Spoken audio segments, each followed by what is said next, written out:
جامعة تأسست سنة 2002، وفي وقت قصير جدا قدرت تبني لنفسها مكانة متميزة وسط الجامعات الماليزية.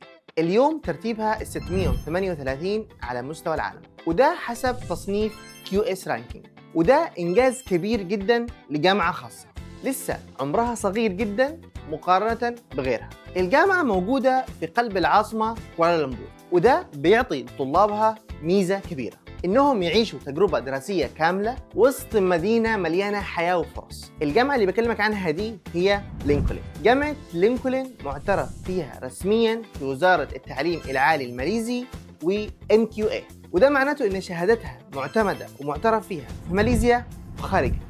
جامعة لينكولن من الجامعات القليلة جداً اللي تقريباً بتقدم كل التخصصات زي الطب والهندسة والكمبيوتر ساينس والبزنس كمان، وبرامجها مصممة تجمع ما بين الدراسة والتطبيق.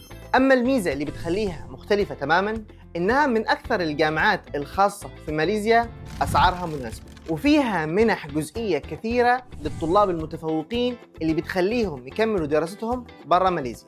فلو بتدور على جامعة معترف فيها وقوية أكاديمياً وسهل تبدأ فيها طريقك الدراسي، فلينكولن يونيفرسيتي كوليدج هي المكان اللي بتدور عليه. كلمنا الآن في بايونير عبر الرقم ده عشان نساعدك تبدأ رحلتك خطوة بخطوة.